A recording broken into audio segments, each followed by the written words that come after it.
Dan Sobat Kreatif, sekian info Pro 2 Palembang bersama saya Selvian. Selamat siang. Informasi terkini, info Pro 2, info Pro 2, info Pro 2. Now baby, I like me better when I'm alone. I like me better.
Coldplay. RRI Suara Kreativitas. Ibu Pertiwi memanggil. Belajar di Pro 2 RRI. Halo, Assalamualaikum warahmatullahi wabarakatuh. Selamat siang Sobat Kreatif. Hadir kembali untuk hari Rabu seru ini bareng sama Selvian. Seperti biasa pukul 10 sampai 11 nanti kita bakal ada program belajar di RRI pastinya Sobat Kreatif. Dan pelajaran hari ini bakalan seru karena kita bakal belajar mengenai yang namanya farmakologi. Apa itu farmakologi? Nah, kalau Sobat Kreatif penasaran ya, pengen tahu tentang ilmu farmakologi teknologi ya, farmasi. Ini ada kaitannya dengan farmasi karena nanti bakal ada narasumber kita yaitu ketua dari Stevie Bakti Pertiwi. Ada Pak Erjon SSI MKes APT. Tuh gelarnya banyak banget ya dan paham banget nih mengenai yang namanya farmasi atau obat-obatan sahabat kreatif. Dan kalau kamu ingin ikutan bergabung ya, kita nanti bakal buka juga untuk via telepon di 0711 372 333. Kemudian juga untuk WhatsApp-nya melalui nomor 0857 2-nya 5 kali 916. Dan kamu bisa menyaksikan juga streaming melalui YouTube channel RRI Palembang sahabat kreatif. Udah hadir ya secara virtual ada Bapak Erjon SSI MKes APT, tapi sebelumnya ada Bayi Corona dulu ya Pak. Kita dengerin Bayi Corona dulu dan mudah-mudahan sih Corona bisa cepat berlalu. Jadi untuk belajar di RRI-nya kapan-kapan Pak Erjon ini bisa hadir di Studio Pro 2. Dan sahabat kreatif jangan kemana-mana, kita bakal balik lagi masih di Belajar di RRI. Hey waspada corona, cuci tanganlah setiap hari.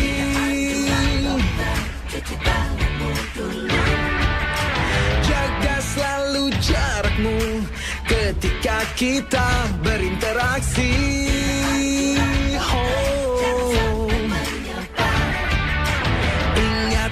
Ingatlah jaga kesehatan, jaga kebersihan. Sementara jangan berjabat tangan demi kebaikan, keamanan kita bersama. Marilah bersatu padu, stop penyebaran virus corona. Tetap tenang, tidak panik, tingkatkan kewaspadaan. Marilah kita berjuang, cegah penyebaran virus corona. Pasti bisa melewati, hadapi ini semua.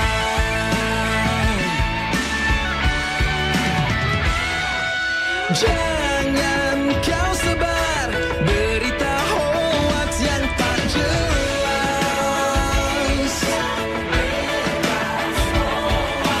Ikuti saja semua anjuran pemerintah.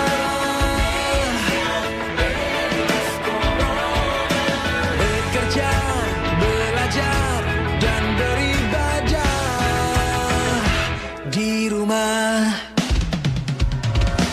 Hey! Marilah bersatu padu, stop penyebaran virus corona. Tetap tenang, tidak panik, tingkatkan kewaspadaan. Marilah kita berjuang, cegah penyebaran virus corona. Pasti bisa melewati, hadapi ini semua.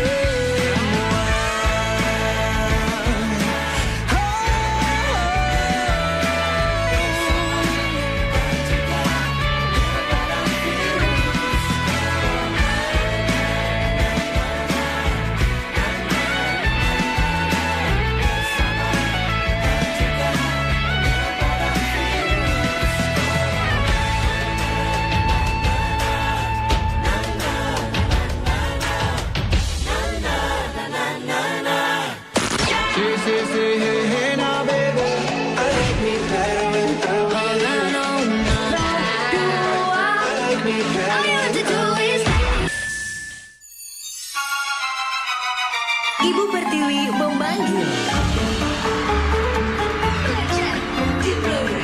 Belajar di Pro 2 RRI. RRI Pro 2 FM Palembang, Suara Kreativitas, belajar di RRI.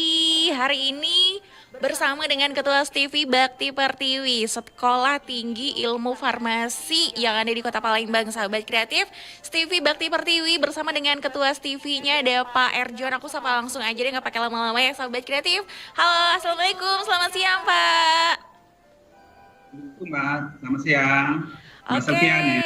ya bener banget Pak. Pak, ini panggilan akrabnya apa sih kalau Pak Erjon dipanggil sama mahasiswinya? Pak Erjon ya? Pak Jon. Pak Jon? Iya. Oke, Pak Jon, Jon. Sehat ya Pak Jon ya hari ini ya? Kita ganggu bentar waktunya. Mbak, makasih. Oke, waktunya bersama dengan sahabat kreatif untuk belajar di RRI.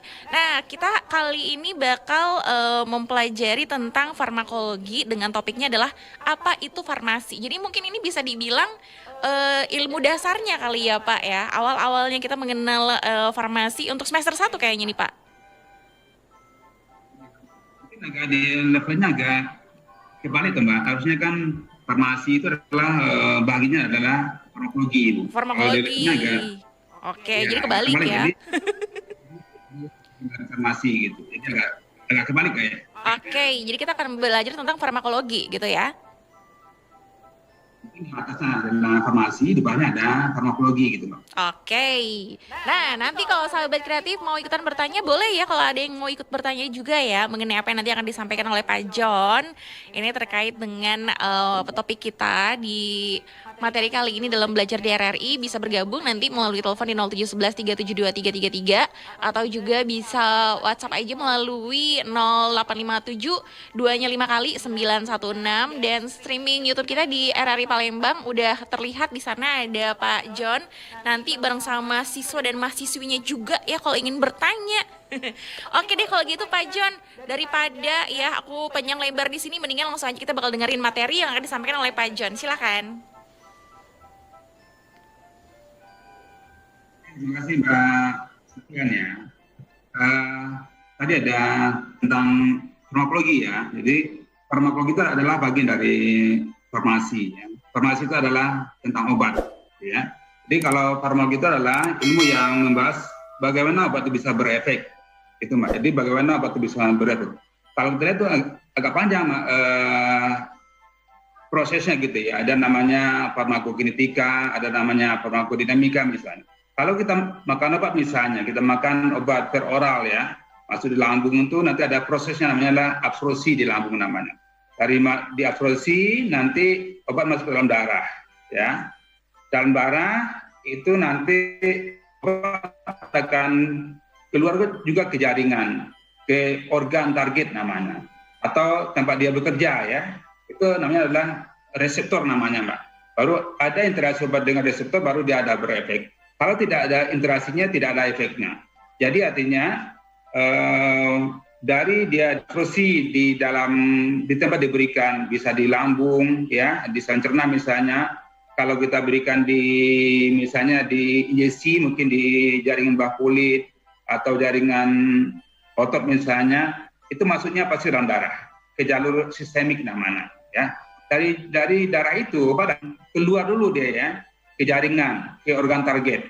Di sana dia akan berinteraksi dengan reseptornya, baru ada efeknya ya. Dari jaringan dia akan kembali lagi ke dalam darah. Dari darah nanti dia akan dimetabolisme, dirubah bentuknya di hati menjadi lebih polar sehingga mudah dibuang keluar, baru dia keluar. Artinya ada namanya proses farmakokinetika dan farmakodinamika. Itu yang namanya farmakologi. Artinya apa? Jadi ada tahapan farmakokinetika, nasib di dalam tubuh kita, dan ada farmakodinamika. Bagaimana obat itu bisa tentu efeknya adalah efek yang diinginkan gitu ya. Jadi obat itu satu obat satu efek Mas. Kalau ada efek lain adalah efek samping namanya kan. Jadi kita harapkan obat itu harus khas efeknya ya. Tidak ada obat yang efeknya seribu macam efek, itu nggak ada. Satu efek, yang lain adalah efek samping. Kalau bisa obat hanya satu efek, tapi nggak mungkin obat itu satu efek karena kita berinteraksi dengan organ hidup gitu ya, jadi dia akan banyak. Itu Mbak Selvian untuk pendahuluan dulu gitu ya. Oke. Jadi itu kurang lebih dikasih pengertian ya oleh Pak John tentang apa itu farmakologi dan mungkin bisa disampaikan juga nih Pak kalau untuk di STV sendiri itu bagian-bagian jurusannya untuk farmakologi ini apakah ada yang lebih spesifik lagi Pak? Ini Mbak tadi ya, kita kan adalah farmasi ya. Farmasi itu ada jadi ada garis atasnya adalah farmasi, di bawahnya ada namanya unit bidang ilmu. Ada unit bidang ilmu farmakologi, unit bidang ilmu kimia farmasi, unit bidang ilmu teknologi farmasi, unit bidang ilmu kimia bahan alam, dan farmasi klinis. Ada 5 bidang ilmu kita, Mbak, kalau di farmasi di STV. Jadi farmakologi adalah bagian dari farmasi. Kalau farmasi itu adalah obat yang ilmu yang bergerak tentang obat, Mbak. Dari obat disiapkan bahan bakunya sampai obat ke pasien dalam bentuk sedan obat yang baik ya, sampai pasien dapat informasi obat yang benar. Itu adalah farmasi. Jadi dari menyiapkan bahan baku obat ya, dan ada mendesain formula obat sampai obat ke pasien pada kondisi yang baik ya, dan pasien dapatkan informasi yang benar gitu dari obat. Itu farmasi. Jadi kalau kita uraikan mungkin kalau kuliahnya 4 tahun gitu kan, nah, mungkin 1 jam ini tuntas kita bahas tentang farmasi, tentang farmakologi gitu kan. Nah ini kalau untuk mau dilanjutkan lagi Pak?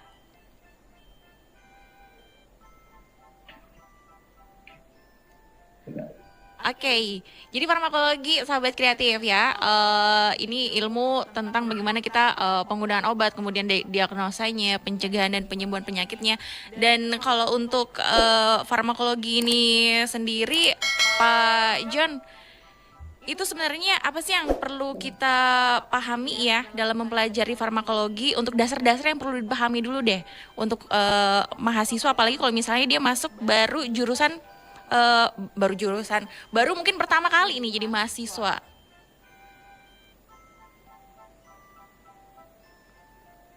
Oke Mbak, kan tadi obat ya, tadi kan bisa untuk mencegah, mengobati ya. Ada 4 Mbak, ada promotif, ada preventif, ada kuratif, ada juga rehabilitatif. Nah itu fungsi obat ya. Nah, jadi kalau bagi yang belum masuk mengkaji farmakologi itu bisa masuk di farmasi ya. Jadi artinya apa? Kalau di SMA dia harus IPA, Mbak. Dia harus program IPA di SMA. Dan ya kalau farmakologi adalah mata kuliah mungkin hafalan awalnya, akhirnya itu bisa kita pahami dan jadi enak gitu ya. Di awalnya hafalan, mungkin lama-lama harus kita pahami. Kalau kita hafal mungkin nggak bisa dihafal, mungkin ada jumlahnya kan banyak sekali jumlah obat, ya, dan itu akan terus berkembang obatnya. Jadi obat itu mungkin jumlahnya mungkin ada ribuan dan makin ke depan itu akan berkembang. Bahkan masih ada belum obat yang masih ada juga obat yang belum ditemukan. Misalnya COVID-19 misalnya itu belum ada obatnya. Walaupun saat ini misalnya ribu cari obat, cari vaksin, tapi belum ketemu juga. Padahal sudah lebih mungkin setahun. Di Cina itu mungkin sudah sekian lama dia ya COVID-19-nya, tapi sampai sini belum juga ada obatnya gitu, Mbak. Oke, jadi bidang farmakologi itu juga berpunya peran ya dalam penemuan jenis-jenis obat terbaru ya Pak ya? Oh iya, sumbangsinya besar Mbak. Jadi farmakologi itu adalah bagaimana obat itu bisa berefek gitu ya. Jadi tentu itu salah satu bagian gitu ya. Jadi nanti ada misalnya kalau obat baru itu banyak ilmunya, Mbak. Farmakologi adalah salah satu ilmunya gitu ya. Kita menguji aktivitas obat, menguji efektivitas obat, dan menguji toksisitasnya, Mbak. Itu adalah farmakologi. Jadi dia aktif, efektif, dan tidak toksis gitu. Itu adalah bagian farmakologi. Bagian yang lainnya ada namanya kimia farmasi misalnya ya. Itu untuk menganalisis mungkin kualitas obat, mutu obat ya. Kemudian ada lagi teknologi farmasi misalnya adalah untuk mendesain formula obat. Kalau farmasi tidak hanya obat sebenarnya, juga masuk di bidang kosmetik gitu ya. Kosmetik juga masuk pekerjaan kefarmasian. Ya. Nah, kan obat kosmetik ya mungkin kalau ada namanya FDA ya, Food Drug and Cosmetic ya. Jadi ada makanan, obat, kosmetik juga masuk bagian dari mungkin ruang lingkupnya farmasi lah, ya. Ada food, itu Mbak Selvian ya. Jadi farmasi ini makin terus berkembang, tidak pernah stop. Mungkin setiap hari dia akan berlari terus ya. Jadi orang-orang yang farmasi itu adalah orang-orang yang harus juga berlari, sering mengupdate ilmunya. Kalau kita hanya diam saja ya, artinya apa? Kita ikut seminar, baca buku, baca artikel ilmiah misalnya, kan terus ilmu kita update. Kalau kita diam, pasti ilmu operasi itu dia bukan jalan di tempat, tapi dia berlari ya. Dari tahun ke tahun ada temuan baru misalnya yang tidak kreatif ya, mengikuti seminar, baca textbook misalnya, itu akan tinggal sendiri ya. Oke. Iya Mbak Sofia. Jadi kayak mengikuti isu-isu yang sedang berkembang saat ini ya di dunia ya. Dan itu bagaimana dihubungkan dengan dunia farmakologi dalam bisa mendapatkan sebuah terobosan-terobosan baru, apalagi dalam bidang obat-obatan itu ya Pak ya. Contohnya kalau sekarang itu adalah COVID-19. Nah, aku juga pengen tahu, mungkin sahabat kita juga pengen tahu ya. Terus bagaimana sih pola cara pengenalan farmakologi ini kalau di Stevie Bakti Pertiwi Pak. Nah itu seperti apa nantinya ya? Karena mungkin juga teman-teman sekarang nih sahabat kreatif masih duduk di bangku SMA, apalagi mungkin ya baru masuk jurusan IPA juga, atau mungkin ada yang masih di SMP belum terfikirkan pengen masuk jurusan IPA, tapi dengan mendengarkan serunya dalam belajar di bidang farmakologi ini, mereka jadi punya keinginan juga nih Pak untuk bisa pengen deh farmakologi. Siapa tahu, kita kan nggak tahu nih Pak, pandemi ini akan berjalan sampai berapa tahun lamanya.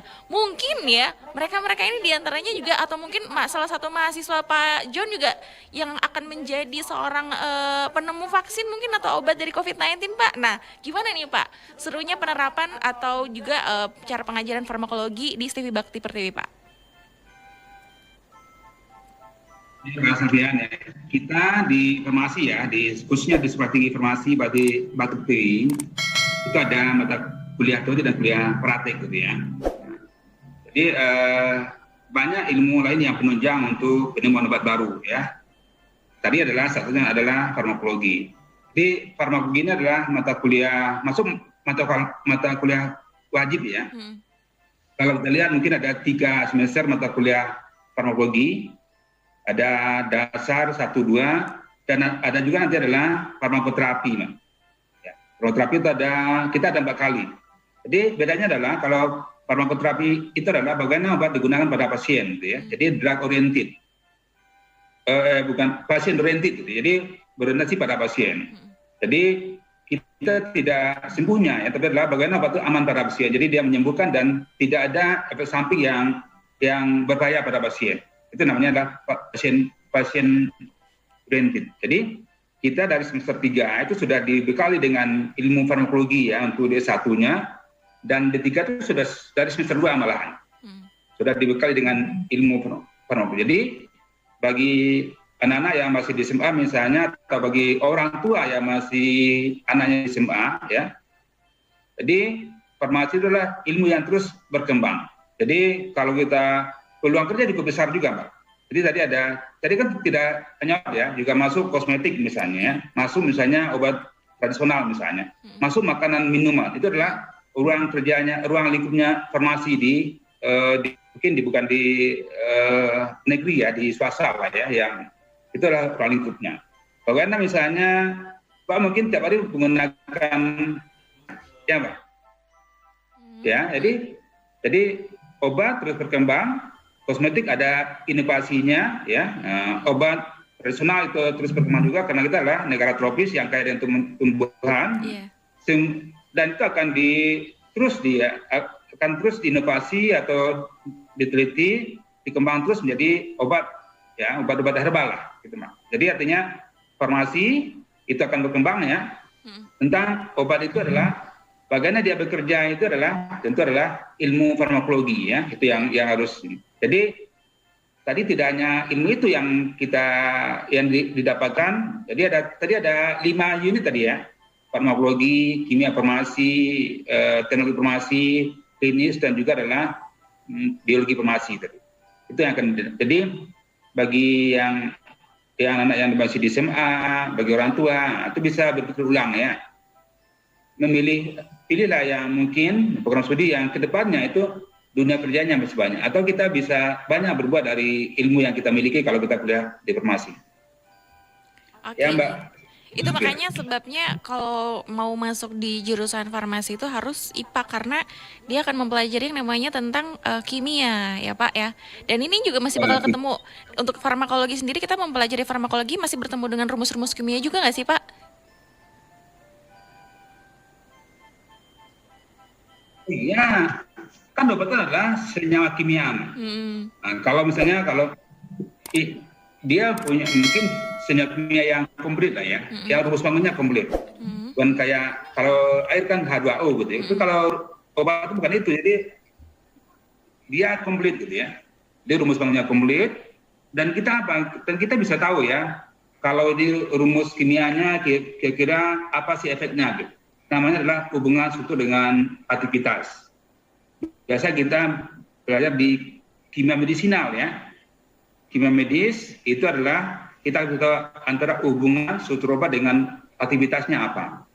Kalau dia berubah sedikit misalnya efeknya juga akan berubah gitu ya. Jadi makanya tadi adalah dia harus IPA ya, dia mungkin ada matematika ya. Ada fisika misalnya, ada fisika farmasi ya. Jadi kalau kita mendesain molekul obat itu berhubungan dengan sifat fisika dari bahan obat. Ya, sifat kimia fisika. Jadi itu kalau fisika adalah fisika farmasi ya. Apakah di air misalnya atau tidak misalnya, itu artinya farmasi adalah ilmu komplit, Mbak. Oke. Ya, jadi biologi ada, kimia ada, matematika ada, fisika juga ada. Aduh. Gitu ya. Jadi jangan langsung buat yang mungkin pas SMA itu udah di IPA terus berpikiran, waduh kalau masuk farmasi berarti ketemu lagi dong matematika, kimia, fisika. Tapi ini pasti bakalan seru ya Pak, karena kedepannya itu dia punya manfaat banyak untuk orang ya di farmakologi ini. Nanti kita bakal lanjut lagi ya Pak John ya, karena kita bakal break. Setelah itu kita kasih kesempatan untuk sahabat kreatif ataupun juga para mahasiswa yang ingin bertanya ya bersama Pak John ini tentang yang namanya farmakologi. Nah, kamu bisa bertanya melalui telepon nanti di 0711 372 333 atau bisa kirim WhatsApp juga di nomor 0857 2-nya 5 kali 916 atau bisa bertanya melalui live chat karena kita lagi streaming juga ya melalui YouTube channel RRI Palembang. Dan tetap di Belajar di RRI.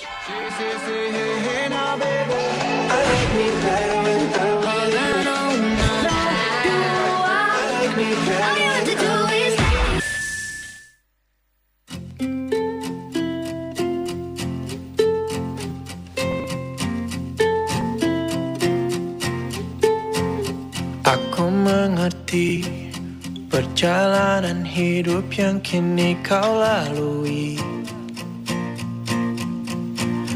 Ku berharap meski berat kau tak merasa sendiri.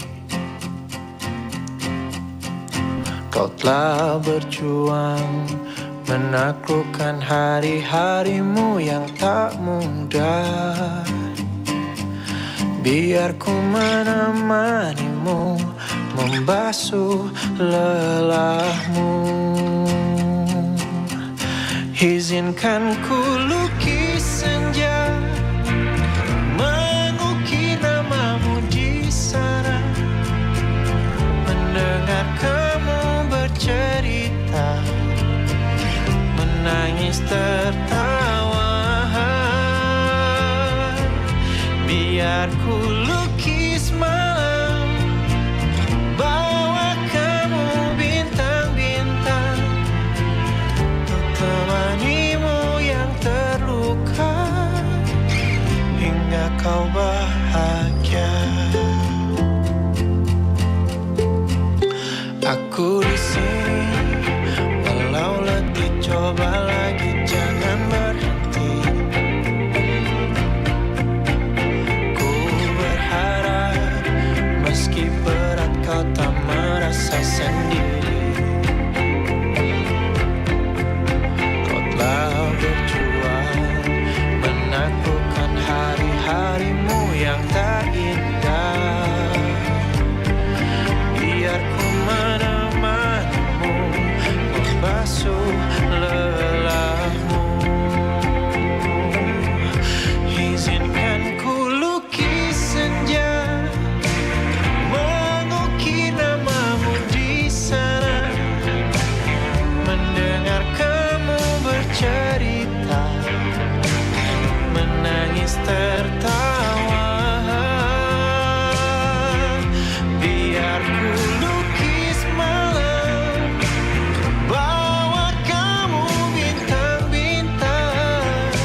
Izinkan ku lukis senja, mengukir namamu di sana, mendengar kamu bercerita, menangis tertawa. Biar ku lukis malam, bawa kamu bintang-bintang, untuk temanimu yang terluka, hingga kau bahagia.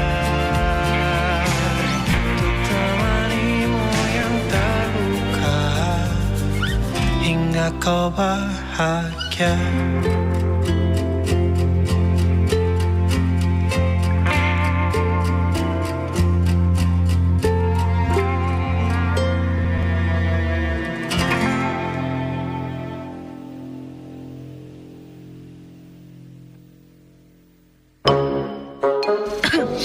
Aduh, gimana nih?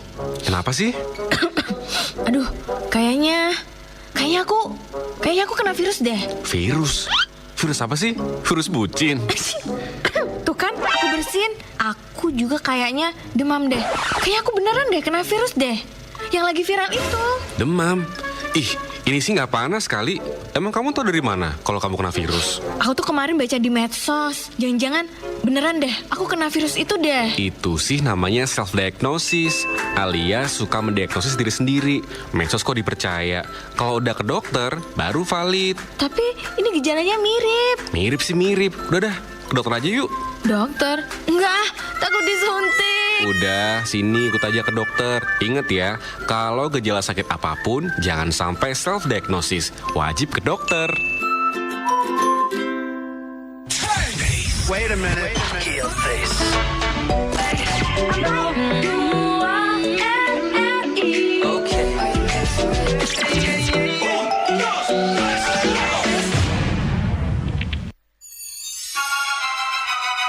Ibu Pertiwi memanggil. Belajar di Pro 2 RRI. RRI Pro 2 FM Palembang, sore kreativitas belajar di RRI bersama dengan Ketua Stivi Bakti Pertiwi Palembang, di mana ada Pak John ya. Kalau lengkapnya adalah Pak Erjon SSI MKes APT, Sarjana Farmasi, MKes terus APT ya, apoteker juga ya. Berarti ini udah paham banget dong sahabat kreatif secara sama yang namanya obat-obatan. Sahabat kreatif juga nih, kalau pas kamu juga suka ngeracik sendiri gitu ya, bukan ngeracik sih sebenarnya kayak gini, asal sakit kepala udah langsung minum obat, nggak perlu ke dokter ya, terus langsung selalu mendiagnosis diri sendiri. Nah ini sebenarnya nih bahaya atau enggak sih Pak sebenarnya ya untuk kita di dalam sehari-hari ini, kenapa gitu Pak harus ada dosisnya dalam mengonsumsi yang namanya obat nih Pak? Nanti dijelaskan ya Pak ya, karena ini juga udah banyak yang bergabung nih melalui WhatsApp juga. Terus kalau ada yang udah ikut kita juga melalui streaming YouTube, nanti bisa ikut bertanya juga melalui live chatnya. Dan sekali lagi untuk via WhatsAppnya, ini bisa mengirimkan pertanyaan melalui 0857 2-nya 5 kali 916. Mungkin mau ditambahkan lagi sedikit ya dari Pak John ini tentang farmakologi. Kalau mungkin tadi ya masih ada yang ingin disampaikan lagi materinya untuk sahabat kreatif, silakan. Terima kasih Mbak ya. Tadi ada dosis tadi. Tadi kan boleh nggak kita mendiagnosa sendiri gitu ya? Ada tadi ya. Itu sebenarnya itu ini Mbak. Ini kan obat juga sudah dilengkapi dengan label ya, ada obat bebas, ada obat keras, ada obat bebas terbatas ya. Artinya kalau misalnya kita merasa demam misalnya, sudah ada obatnya. Artinya ada obat yang kita bisa dibeli langsung tanpa resep, ada juga obat yang harus resep. Obat yang tanpa resep itu kan ya obat-obat yang amal lah ya. Generik yang kita istilahnya bisa bukan Pak? Sendiri. Apa Mbak Selvian? Generik bukan? Bukan. Ada namanya, kalau kita berobat kan ada namanya lingkaran hijau, lingkaran biru, merah. Itu obat yang bebas, Mak, obat yang aman gitu ya. Obat yang aman, ya artinya apa? kalau kita beli, ya itu biasakan kita beli dengan kemasan aslinya. Kita baca dulu baru kita makan. Kalau katanya itu boleh satu kali satu tablet, kan kita makan banyak-banyak ya, karena dosis. Jadi artinya kalau obat seperti itu misalnya kita bisa ini demam nih ya, sakit kepala nih, kita tidak perlu ke dokter, sudah ada obatnya di toko obat misalnya. Kita bisa beli sendiri ya. Obat yang labelnya, yang logonya adalah lingkaran biru dengan lingkaran hijau ya. Dan dibaca tapi ya, beli dengan kemasan aslinya baca. Peringatannya apa, perintahnya apa, dosisnya berapa. Jangan kita makan seenaknya karena batuk punya dosis ya. Nah. Mungkin ngerasa, aduh ini lebih sakit daripada biasanya. Jadi yang mungkin tadi yang kadarnya 500 gram ditambah jadi 2 tablet, Pak. Nah, dia diagnosis sendiri. Bahaya kan, Pak, ya kalau kayak gini ya? Pak, kalau itu nggak bisa karena di obat, di kemasan sudah ada dosisnya. Dosis misalnya 3-4 kali satu hari satu tablet untuk dewasa, ya 3-4 kali satu hari. Jangan nanti langsung kita makan satu kali itu 3 tablet, itu jangan begitu ya. Jadi bisa 4 kali makannya, kita atur waktunya, satu kalinya itu 1 tablet misalnya, ya.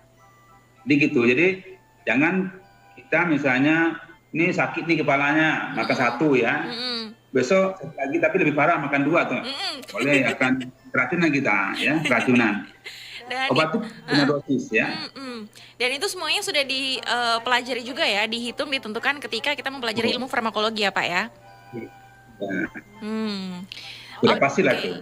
Sudah pasti itu berarti. Nah, mungkin kita sambil menjelaskan lebih jauh tentang farmakologi ini Pak, sambil membacakan pertanyaan juga ya dari sahabat kreatif. Ini sudah ada yang bergabung via WhatsApp Pak. Ada Almira di Pakjo, katanya selamat pagi. Iya pagi, ini pagi udah mau siang juga sih sebenarnya. Apa perbedaan obat herbal dan kimia katanya? Perbedaan obat herbal dan kimia Pak? Ya.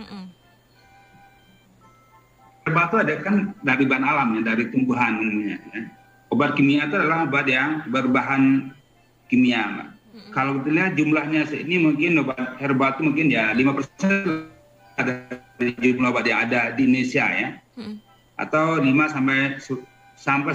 Jadi obat herbal itu adalah berbasis bahan alam, Tuhan ya, dan itu ya mungkin jauh lebih aman daripada obat kimia, walaupun tidak semua herbal itu aman gitu ya. Nah, kalau obat kimia adalah obat yang secara kimia. Jadi kalau obat yang dijual di apotek misalnya itu umumnya adalah obat kimia ya. Labelnya ada Mbak, labelnya. Kalau tadi misalnya obat kimia itu labelnya adalah ada lingkaran biru, lingkaran hijau, tanda K misalnya ya. Nah, obat herbal itu juga ada tandanya.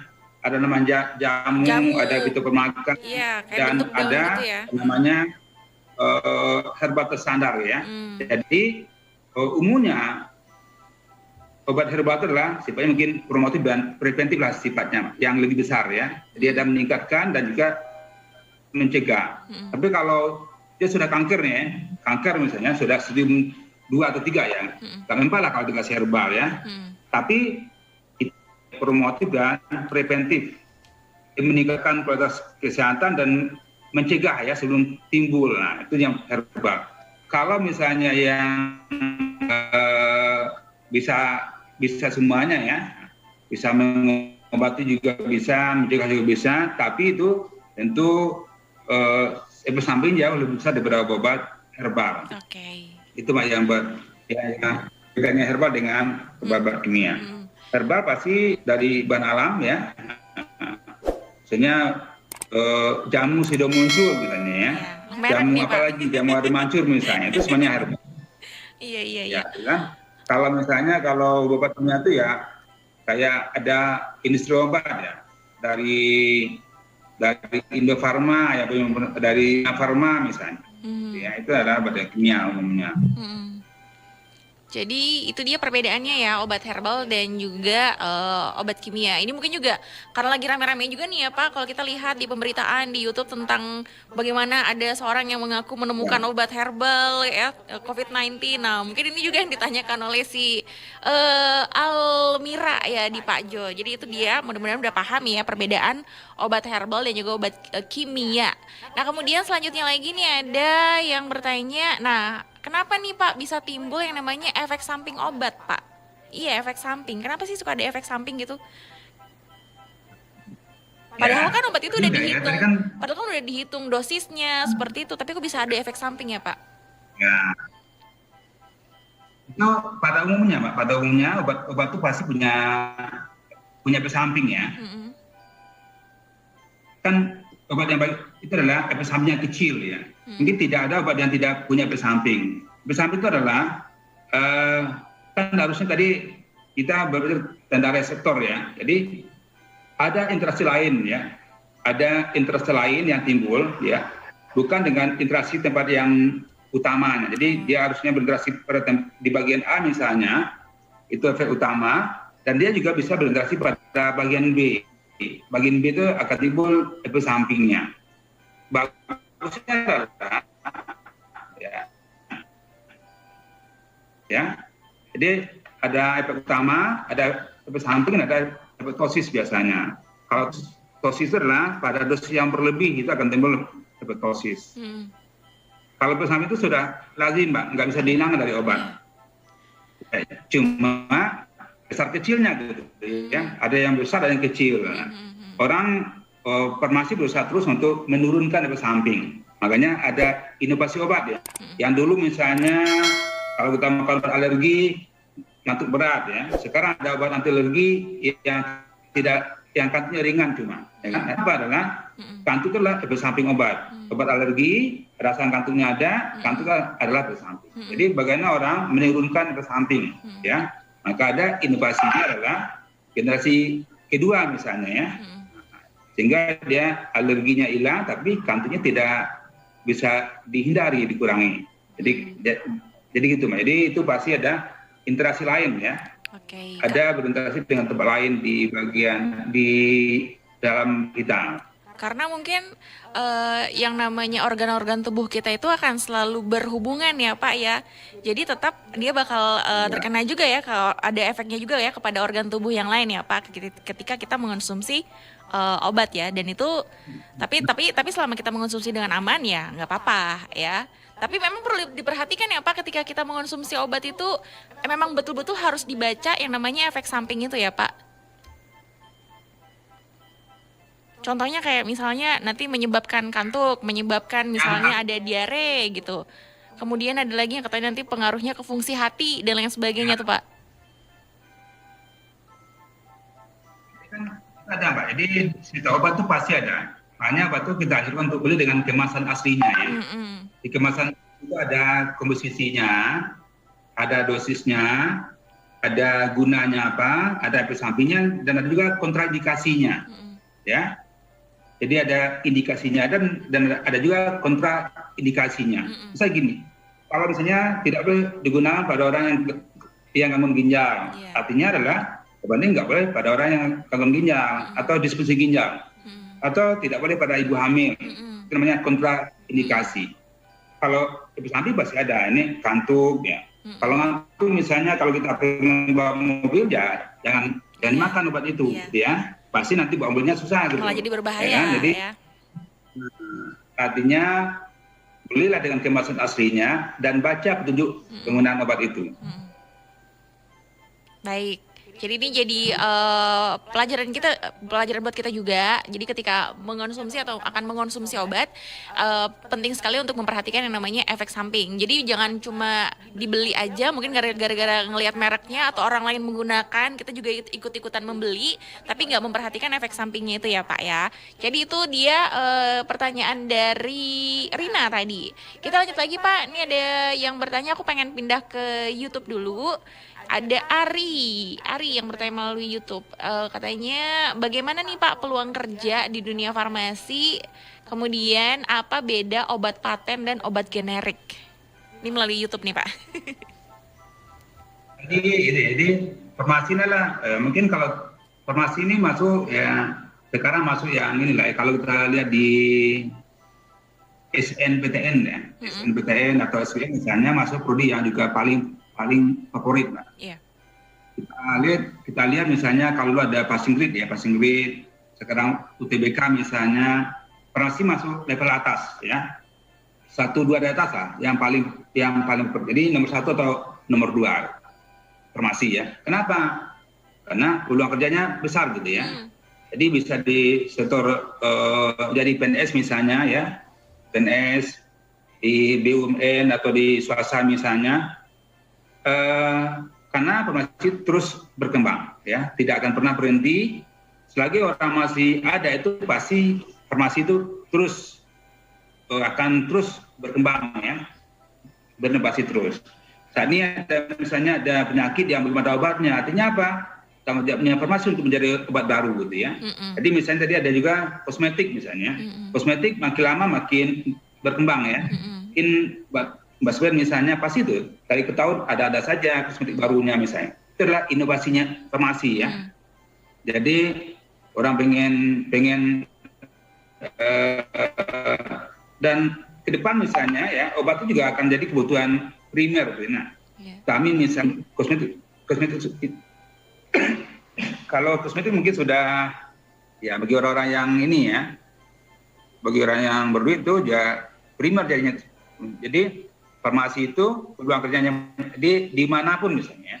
Kami misalnya alumni farmasi STP itu ya, itu yang PNS juga banyak ya, yang di sektor swasta juga banyak, bahkan yang jadi di angkatan juga ada, di TNI AL juga ada 2 orang ya. Kami farmasi STP ini sudah menyebar seluruh Indonesia ya, sampai alumni kami ke Atambua itu ya, ada alumni STP, sampai ke Manado ada alumni STP ya. Apalagi kalau di area Jabodetabek itu banyak sekali ya. Jadi farmasi itu adalah mungkin tidak apa kuliahnya susah sedikit tapi dunia kerjanya banyak ya, daripada gampang kuliah tapi nanti setelah itu susah cari kerja, mana yang lebih enak? Kan bergerak dahulu baru bersenang kemudian ya. Jangan senang dulu susah kemudian, yang begitu. Jadi bergerak dahulu senang kemudian. Jadi masuklah farmasi, susah memang kuliahnya tapi setelah itu akan lebih enak gitu ya. Nah, tadi obat paten ya. Apa obat paten itu adalah obat yang pertama kali ditemukan gitu ya. Obat paten ya. Itu masa patennya 20 tahun, Mbak, di Indonesia. Jadi kalau kita nyebut obat baru ya, umumnya ya mungkin kalau kita jarang ya, umumnya mungkin Eropa, Amerika lah obat paten itu ada. Contohnya sumber apa, di sana, Contohnya. Contoh obat paten itu apa? Contohnya dulu ada namanya Plavix ya, Plavix. Tapi sekarang patennya habis ya. Ada namanya Norpas obat jantung ya. Ya kan, ada juga dulu Amoxil misalnya ya. Banyak yang paten karena gini Mbak ya. Obat paten kan butuh dana yang besar ya. Jadi untuk merisetnya dari awal sampai akhir itu bisa sekian juta dolar Amerika kayaknya ya. Untuk meriset obat sampai ditemukan obat baru ya, itu paten namanya. Jadi tentu ya dari uji ke hewan, uji klinis misalnya ya, sampai dia dipasarkan itu butuh dananya besar. Makanya dia diberi hak paten ya. Sinyal ya. Jadi 20 tahun itu di Indonesia nggak boleh ada yang contoh. Jadi setelah itu patennya hilang, dijual ya. Jadilah dia generik atau obat bermerek yang lain. Itu bedanya. Ya inovatif, yang paten jadi inovator dia. Misalnya tadi ada misalnya Norpas ya. Norpas setelah patennya dulu ada jadi inovator, sekarang generiknya apa? Amlodipin, ya, Tensipas, itu bedanya. Jadi paten itu adalah dari pabrik yang menemukannya, dikasih hak paten di Indonesia 20 tahun, patennya hilang, patennya sudah habis, dijual ya, dibeli jadilah generik atau generik bermerek atau nama dagang. Berarti itu mungkin juga nggak sih Pak, kalau misalnya ditemukan obat untuk COVID-19, kemudian itu berarti bisa masuk kategori obat paten kayak gitu, mungkin nggak? Bisa, tapi gini Mbak, tapi rasanya kalau COVID-19 agak susah ya, karena itu kan virus Mbak. Kalau virus kan hanya ya, kalau bakteri mungkin agak mudah ya. Bakteri kan hanya bakteri satu sel, Sel itu ada dinding sel, ada membran sel, ada inti sel ya. Kita bisa cari obatnya. Obatnya yang kerjanya di dinding sel, yang di membran sel, atau di inti sel. Kalau virus, dia hanya DNA atau RNA saja, dan dia bisa berubah-ubah. Makanya agak susah cari obat virus ya. Makanya kita harus jaga stamina ya, jaga imun kita. Yang adalah promotif ya. Jadi mungkin bagi pendengar RRI ya, jadi bagaimana kita bisa menghindari dari COVID-19? Caranya adalah pola hidup sehat aja. Pola hidup sehat, naikkan sistem imun tubuh. Sistem imun tubuh bisa dinaikkan dengan makanan yang bergizi misalnya ya, pola istirahat yang cukup, olahraga yang cukup misalnya, atau bisa makan obat imunosimulan, Mbak. Misalnya ada yang ada Stimuno ya. Iya. Tahu Mbak Stimuno? Udah main merek nih, Pak. Untuk menstimulasi imun. Iya. Imunnya kuat, nah, virusnya akan pinggir dia. Tapi kalau kita nggak kuat, baru dia virusnya masuk ya. Jadi virusnya agak susah cari obatnya. Jadi memang Karena kalau sudah kalau mungkin China udah dapat tuh ya, Amerika udah dapat obat virusnya. Ini kan belum ya, udah Amerika udah bertahunan tuh dia kasus COVID-19-nya. Nah ini Pak, Ya. ini mungkin sama nih dengan pertanyaan yang udah masuk juga Pak ya, ngebahas sedikit nih tentang COVID nih Pak. Nah jadi ini ada, perkenalkan saya Intan, ingin bertanya kepada Pak Erjon sebagai dosen farmakologi. Nah berdasarkan penjelasan Bapak di awal bahwa farmasi itu menemukan obat sampai obat itu aman ke dalam tubuh pasien. Nah, lalu bagaimana nih tanggapan Bapak mengenai berita yang lagi heboh saat ini nih tentang penemuan suatu herbal yang bisa menyembuhkan pasien COVID di tengah pandemi ini. Jadi ini kan sebagai kaum awam yang belum mengerti mengenai perjalanan obat di dalam tubuh. Nah, kalau misalnya diminum, apakah akan membahayakan jika obat tersebut belum dilakukan penelitian? Nah, itu dia pertanyaannya. Terima kasih. Panjang banget nih Pak. Tadi dari herbal ya, kalau herbal memang ada herbal yang juga berbahaya ya. Misalnya kalau herbal ya kecubung misalnya, tahu Mbak ya? Oh iya, kecubung. iya kecubung. Berbahaya tuh ya. Nah, kecubung tuh berbahaya. Tapi pada umumnya itu aman gitu ya. Jadi artinya kalau herbal itu sudah lazim digunakan itu pasti aman. Tapi kalau nggak lazim digunakan itu juga kita harus pikir-pikir dulu ya. Ini masuk kategori nggak herbal yang tidak aman? Mungkin biasanya ada di buku-buku ya, ada tumbuhan yang berbahaya itu ada ya. Kalau kita pergi misalnya ke Balai Besar Penelitian dan Tumbuhan-tumbuhan Obat itu ada bukunya. Tumbuhan yang berbahaya. Jadi kalau masuk di sana tumbuhannya ya jangan, kita harus hati-hati konsumsinya ya gitu ya. Artinya kalau tadi misalnya herbal untuk COVID-19 misalnya ya, mungkin secara khas mungkin ya itu juga diragukan juga ya. Kita juga ragu juga itu bisa nggak herbal untuk COVID-19. Mungkin yang bisanya adalah dia bisa menaikkan sistem imun kita. Beda herbal, misalnya dia hanya memacu sistem imun ya. Jadi kita makan obat itu misalnya sistem imun kita naik sehingga virus akan bisa kalah oleh imun kita. Itu mungkin kalau dia secara khas misalnya itu mungkin susah ya. Kenapa? Karena virus bisa berubah-ubah dia. Sekarang mungkin dia sudah sekian buah, sudah sekian ya macamnya atau strainnya dari virus COVID-19. Mungkin sudah ratusan atau sudah sekian ya. Bahkan ada juga kabarnya yang tidak bisa dideteksi ya. Mudah mereduksi diri karena dia hanya DNA atau RNA saja yang menyusun virus itu. Jadi kalau herbal untuk secara selektif mungkin kita sanksikan, tapi herbal cuma lebih mengarah kepada promotif ya, meningkatkan sistem imun kita. Itu yang mungkin fungsi herbal. Jadi jangan nanti dia kena virus 19 misalnya ya, dia nggak dibawa rumah sakit, makan herbal saja itu salah gitu ya. Dan terus jika nggak ada obatnya, kadang-kadang dikasih ventilator ya. Kenapa? Karena ya sampai sini kan belum ada obatnya ya. belum ditemukan obatnya, ya. Jadi tanggung jawab farmasi lah itu ya. Iya. Kedepannya tanggung jawab farmasi ya. Ya, pastinya Itu, Pak. Mbak. Nah, jadi yang perlu digarisbawahi juga, jangan karena itu adalah herbal gitu ya. Jadi kita langsung, wah herbal nih nggak apa-apa aman. Tapi kita nggak mencari tahu dulu, emang ini herbalnya apa aja sih yang terkandung di dalamnya, itu juga perlu kita cari tahu ya Pak ya. Bukan hanya tentang herbal untuk COVID-19 ini aja, tapi segala jenis herbal perlu kita tahu juga ya. Karena tadi dikatakan oleh Pak John, ada herbal yang memang mengandung ya itu dia tadi ya, tanaman atau tumbuhan yang sebenarnya berbahaya, seperti itu ya Pak ya. Dan memang harus sudah lulus dari ini ya, uji farmasi ya Pak ya. Banyak, Pak. Kalau uji itu ada uji ke hewan dan uji ke manusia. Uji namanya preklinis. Hewan itu adalah aktivitasnya ya. Aktivitas, kemudian efektivitasnya, baru keamanan. Ya. Jadi kalau dia tidak efektif, itu pasti juga enggak digunakan juga. Ada uji aktivitas, uji efektivitas, dan uji toksisitas. Jadi semuanya harus lewat dulu pada hewan, baru diujikan pada manusia. Jadi panjang Mbak ceritanya gitu ya. Tapi kalau jamu beda. Kalau jamu jamu itu hanya adalah penggunaan empiris saja Mbak. Ada misalnya, kan ada 3 tuh.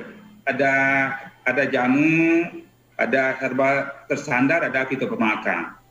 Jamu itulah yang sudah lazim digunakan, beras kencur, kunyit, aman lah ya. Iya. Nah sudah sekian puluh tahun melampau, sekian belas tahun melampau digunakan, aman. Ya, nah, itu nggak perlu diuji. Ya. Tapi kalau ada tumbuh baru misalnya, tumbuhnya baru kita nggak pernah lihat ya, kita harus cari tahu dulu tumbuhannya ini aman nggak tumbuhan ini. Makanya kalau ada buku Mbak, di kami ada bukunya, di kampus ya ada bukunya, ada tumbuhan yang berbahaya, masuk dalamnya adalah dicubung misalnya, ya banyak gitu ya. Jadi artinya tidak semua tumbuhan aman ya. Iya. Tapi kalau herbal yang ada yang sudah dipasarkan ya, Iya. asal kita beli dengan kemasan aslinya, dibaca dulu itu aman. Jadi kalau untuk yang COVID-19 ini masih disangsikan ya.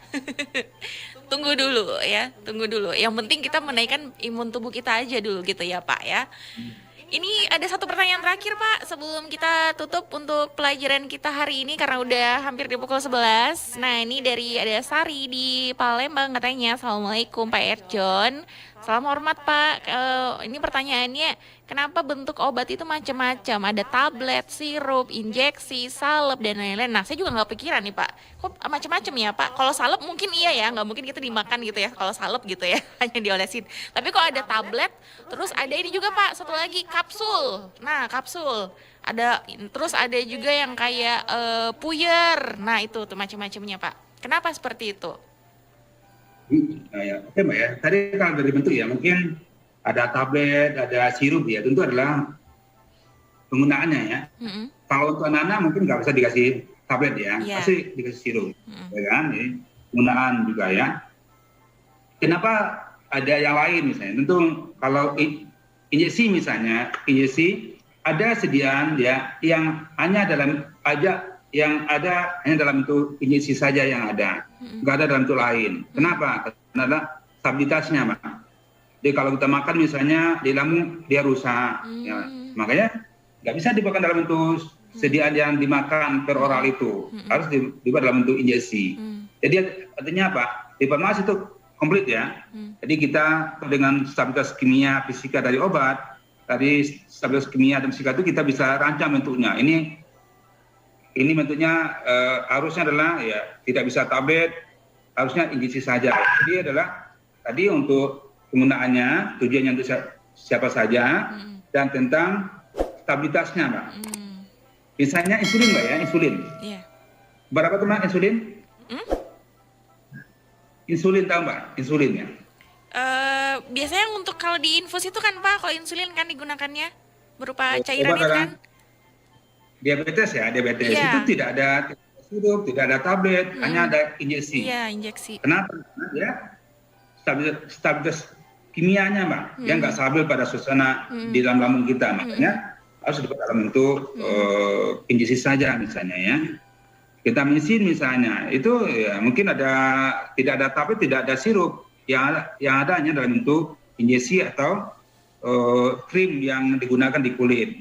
Jadi adalah tujuan untuk penggunaannya, kita rancang bentuknya macam-macam dan stabilitas kimia dari obatnya itu. Itu akan menentukan bentuknya apa. Jadi tujuan penggunaan dan stabilitas kimia dari obatnya. Kalau pengen cepat mungkin di infus injeksi misalnya. Tujuan itu ya. Kalau untuk anak-anak sirup, kalau untuk orang dewasa tablet kapsul misalnya. Kalau hanya injeksi mungkin ya tadi ya stabilitas kimia dan ya kimia lah ya dari obatnya. Akan menentukan bentuknya apa gitu. Jadi informasi akan kembali Mbak. Jadi informasi akan ditentukan itu semuanya. Ya. Ini obatnya apa nih? Ya? Ini yang bisa apa? Apakah tablet atau apa yang bisa? Itu bisa. Ya. Jadi artinya farmasi ini adalah ilmu sains dan juga ilmu seni Mbak. Seni mendesain obat.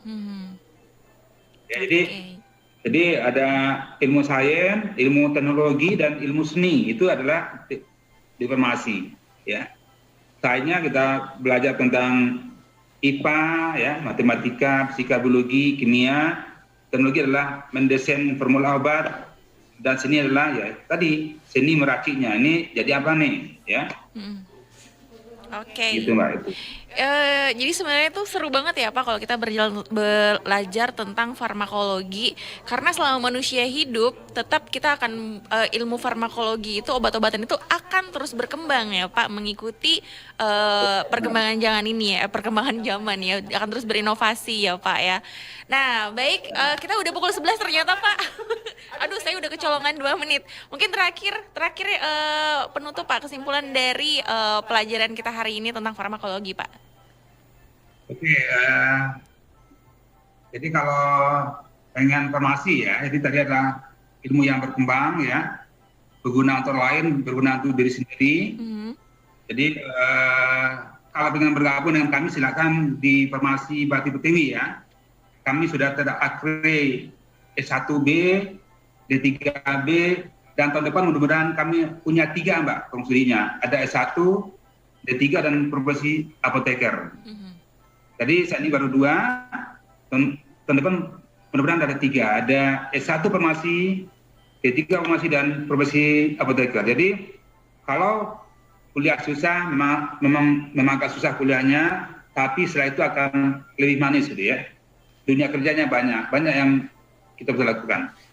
Mudah-mudahan kita sama-sama ya, kita sama-sama berperilaku hidup sehat ya. Mudah-mudahan COVID-19 ini bisa berlalu dan kami bisa kembali beraktivitas seperti semula ya. Amin. Baik, bisa ini tapi ini kalau sekarang sistem kuliahnya tatap muka kah atau gimana ini Pak? Kalau di TV Bakti Pertiwi? Masih online Cuma juga ada ya.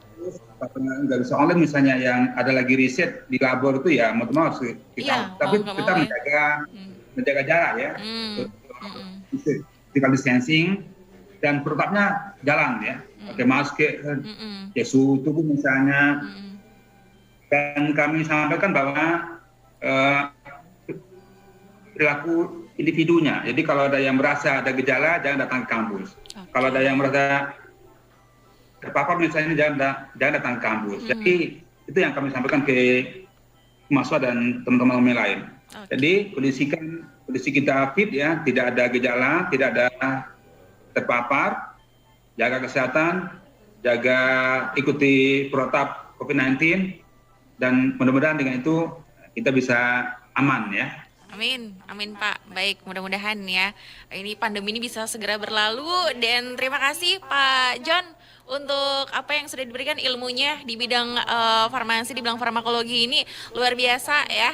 Kalau kata Pak John tadi belajar ilmu farmakologi itu nggak cukup kalau cuma 1 jam itu harus 4 tahun. Kalau di Steve itu 4 tahun ya, 3 atau sampai 4 tahun. Dan sukses ya buat Pak Erjon bareng sama mahasiswa yang ada di Steve Bakti Pertiwi. Terima kasih untuk waktunya. Dan sahabat kreatif, itu dia tadi belajar di RRI untuk hari ini bagaimana kita mengenal yang namanya farmakologi bersama dengan Pak Erjon, ketua dari Stevie Bakti Pertiwi. Dan pastinya besok belajar di RRI akan kembali lagi dari pukul 10 sampai 11 waktu Indonesia Barat. Dan sekian untuk program belajar di RRI hari ini.